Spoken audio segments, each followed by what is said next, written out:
Uma estranha formação de luzes. Local: Sagres. 25 de janeiro de 1974.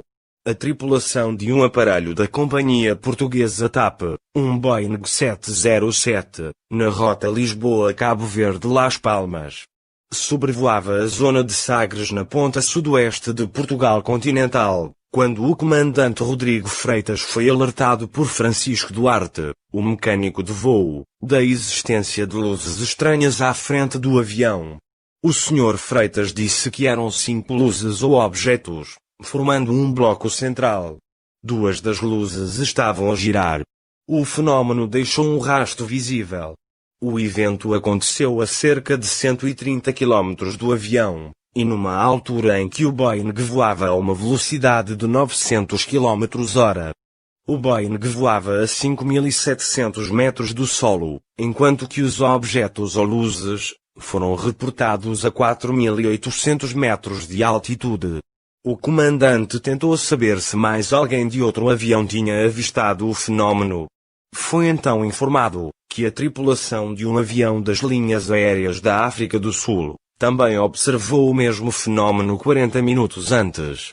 Com o conhecimento da posição do outro avião, o comandante Rodrigo Freitas calculou que os objetos avistados se moviam a uma velocidade de 36.000 km/h. Mais tarde o comandante Freitas fez um relatório do evento, que foi enviado à NASA, tal como era habitual na altura sempre que haviam eventos desta natureza. No dia seguinte, a 26 de janeiro de 1974, o Sr. Lars Berglund, piloto das linhas aéreas da Suécia, fez uma declaração a um jornal sueco sobre a observação de 10 a 15 objetos desconhecidos no céu quando sobrevoava Lisboa, num voo proveniente de Las Palmas com destino à Escandinávia. Os objetos voavam em linha reta, e a 20 km do solo. A testemunha afirmou ainda que 3 outras tripulações de aviões de Portugal, da Noruega e da Inglaterra também tinham observado o mesmo estranho fenómeno. Relógios parados em Santa Maria. Aeroporto de Santa Maria, Açores. 10 de julho de 1965. Um objeto estranho foi fotografado a sobrevoar o aeroporto. O estranho objeto voador sobrevoou a uma altitude moderada o aeroporto de Santa Maria durante 45 minutos.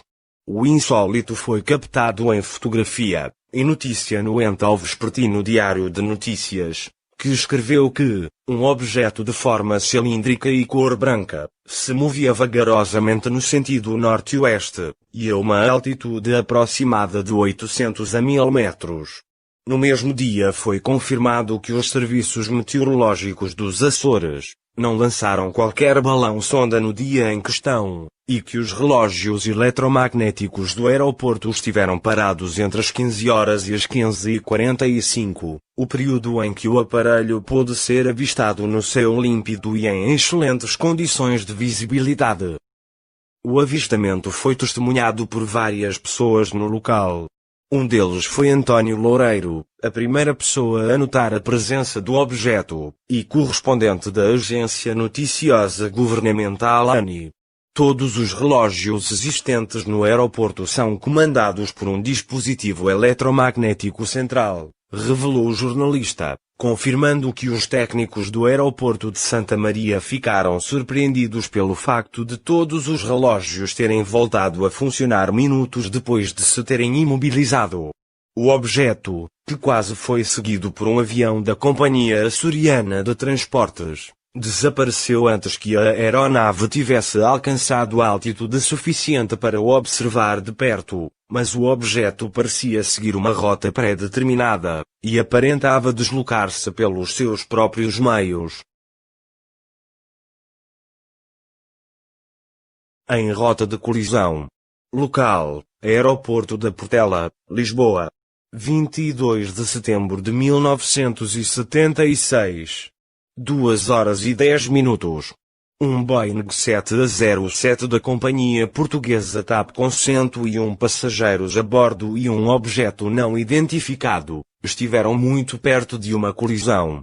O OVNI de aspecto azul muito brilhante, tinha um formato circular, e ao centro havia uma linha horizontal de 5 a 7 luzes brancas e encarnadas.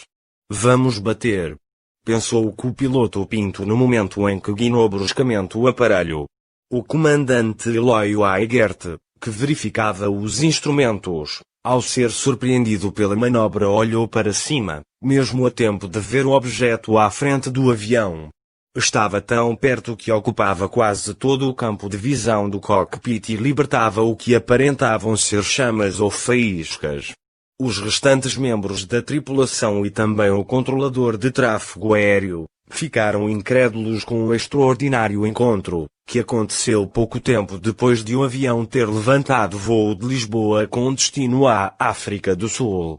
A tripulação era constituída pelo comandante Weigert, o copiloto Pinto, o engenheiro de voo Gilberto Sarmento, e ainda José Pinto, copiloto da tripulação substituta que tomaria os comandos quando o avião chegasse a Kinshasa, no Zaire.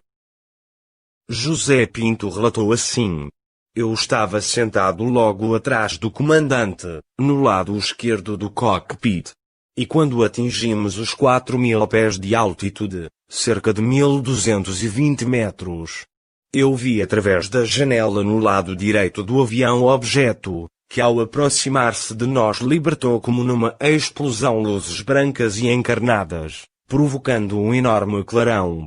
Foi então que o copiloto guinou bruscamente o avião para a direita evitando o OVNI, que passou à esquerda e ligeiramente abaixo do avião. Quanto aos passageiros, devido ao ângulo de visão, era impossível para eles poder avistar o objeto.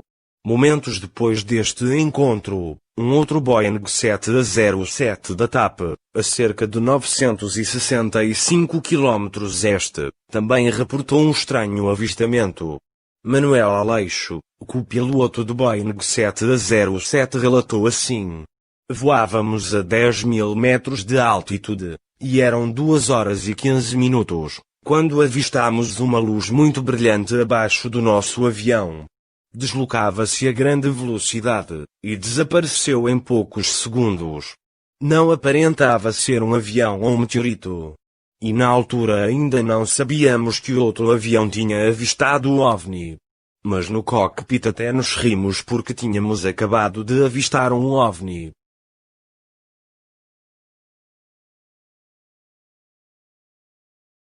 Um estranho visitante. Aeroporto da Ilha de Santa Maria, Açores.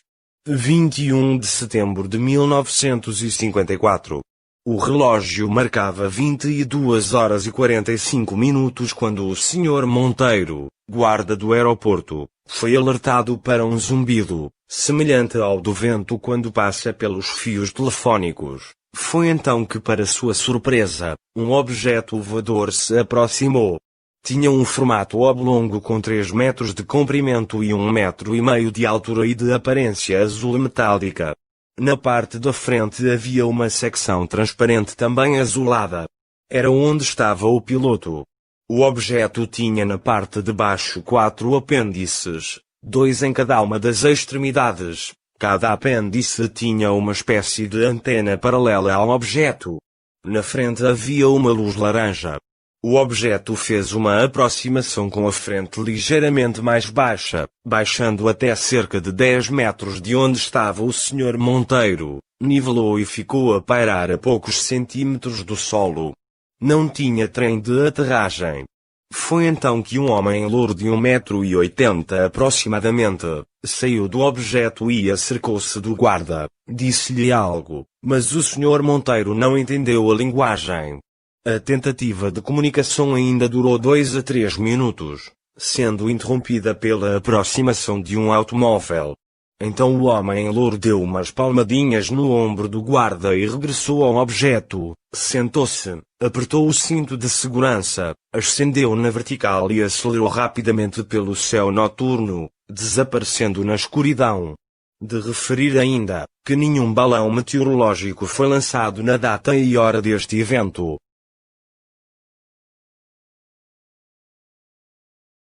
estranhos ao nosso mundo. Local: Oceano Atlântico a sul de Portugal. 8 de julho de 1979. 2 horas. Uma tripulação da Companhia Aérea Espanhola Ibéria, constituída pelo comandante Sierra San Jorge, o copiloto Vadeli Roca, e um engenheiro de voo, na rota Dublin, Las Palmas, e sobrevoando Santiago de Compostela e Porto Santo na Madeira, escutam a comunicação de um avião da companhia portuguesa TAP dando conta de um objeto estranho na zona próxima a ambos os aviões.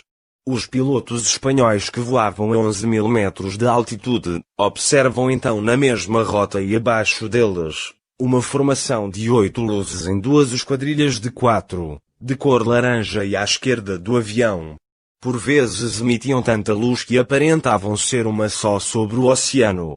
Passados 10 minutos e quando uma das esquadrilhas já tinha desaparecido, o comandante Sierra San Jorge decide fazer alguns sinais de luz. Após 30 a 40 sinais, a esquadrilha de OVNIs começou a aproximar-se do avião, o que assustou os espanhóis, decidindo acabar imediatamente com os sinais de luz.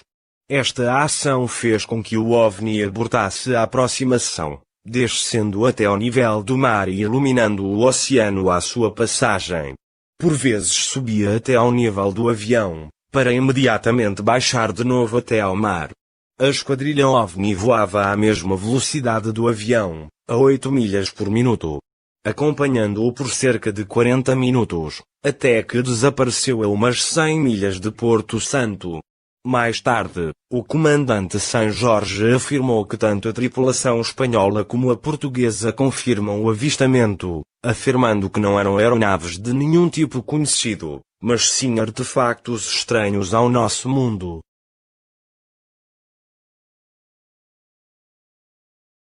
OVNIs, tão grandes como navios de guerra.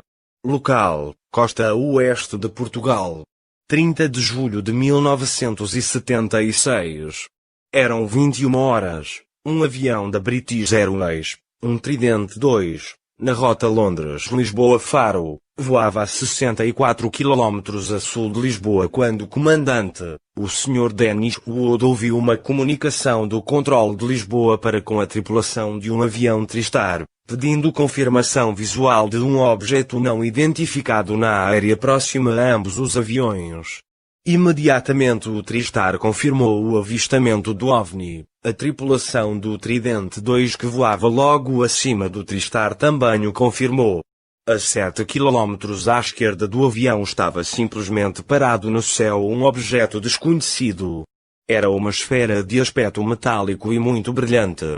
Enquanto observavam, logo abaixo e à direita do objeto, surgiu um enorme cilindro de cor acastanhada, logo seguindo de outro idêntico mas à esquerda do objeto.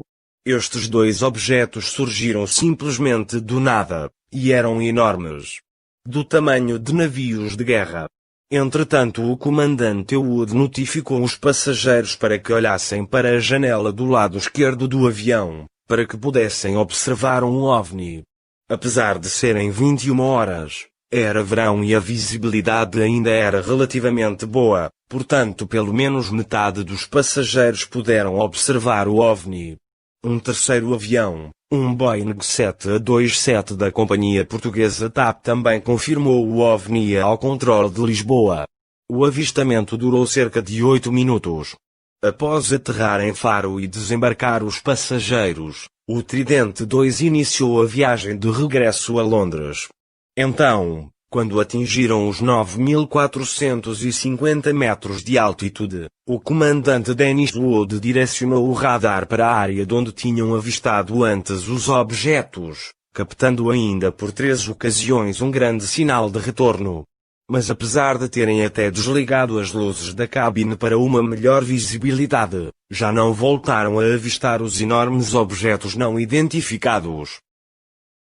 As tripulações tanto do Tristar da British Airways, como do Boeing 727 da TAP, elaboraram relatórios do sucedido. Também o comandante do British Airways Trident II, Dennis Wood e a sua tripulação elaboraram relatórios do avistamento à chegada ao aeroporto de Heathrow em Londres, mas guardaram segredo por recearem ser ridicularizados. Todos os relatórios combinam nas descrições do evento. No entanto, o comandante Wood decidiu revelar este evento para que os ovniologistas britânicos estudassem atentamente o evento ocorrido nos céus portugueses. Afirmou ainda que sugestões de que os 3 objetos fossem balões, estrelas, satélites, nuvens ou reflexos, são totalmente inaceitáveis para nós. O piloto do Boeing 727 da TAP, o Sr. António Carvalheira, observou o mesmo fenómeno e declarou que as manobras efetuadas por estes objetos não podem ser replicadas por nenhuma aeronave terrena. Em 1977, os especialistas afirmaram que a credibilidade das testemunhas e dos testemunhos dados fazem deste evento o melhor caso das últimas décadas.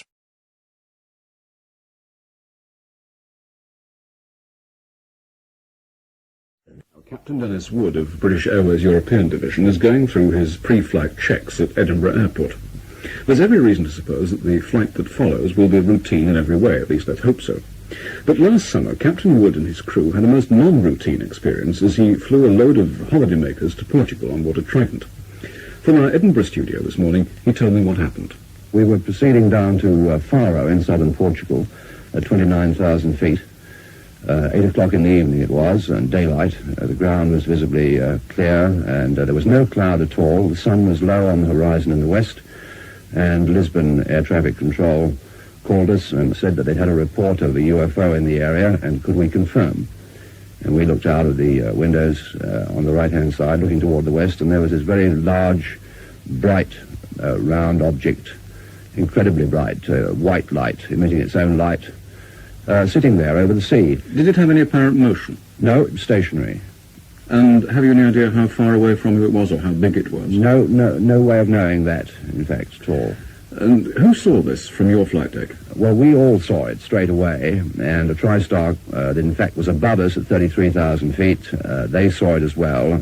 I replied to Lisbon Air Traffic Control that we had this object in sight, and they asked me what I thought it was, and I said, I don't know what it is, but I'll tell you what it's not. It's not a balloon, it's not a star, it's not a satellite, and all the usual things, you see. And then what happened? Well, then I said, I think this is worthy of telling the passengers that we've got something rather strange sitting on the starboard side of the airplane, so I made a cabin address to the passengers, and we had about 80 passengers, and I guess at least half of them saw this object. And then we continued to look, and as we looked, a couple of other objects appeared, sort of just appeared from nowhere. In fact, brown, long, cigar-shaped objects appeared to the right of this very bright object, and just below it. Did anybody take any photographs? No, nobody. We don't tend to carry cameras in the flight deck for certain reasons, and as far as I know, nobody had a camera down the back either. What a shame. That's the way it goes. Anyway, I gather you came back the same evening? Yes, indeed. About 2 hours later, we were passing the same spot. And by this time it was dark, so presumably there wasn't much to be seen. Was the bright light still there? No, the bright light had gone, but as we approached the area, I thought I'll turn the radar on, and we were climbing up through about 28,000 feet, going to 31,000 feet, and I tilted the radar up, so there was no way that we were going to get any returns from the ground, and sure enough, at 20 miles, we had 2 long objects appear on the radar, very clear. These objects would have been, in my view, somewhere around 300 or 400 yards in length. They were very big. Did you get a great deal of ridicule? I ask that because it seems to me that, in a sense, this is a very brave thing to do, to let it all come out, because there is the danger of being ridiculed. Well, I think, you see, if I'd have been on my own, I would have been probably very reluctant indeed. In fact, I certainly wouldn't have said anything about it, you know. But because so many people saw these objects, and the pilots I've spoken to have been very fair. They've known me for many years, most of them, and they know I don't see things. And my sole purpose really would be to find somebody who perhaps could explain it. I've spoken to a number of people, and they've suggested the usual things, like balloons, certain kinds of cloud formation, satellites, and so on. But, you know, we've been flying a long time, and it was none of these things. So I'd be very happy if somebody could explain it to me. Captain Dennis Wood of British Airways.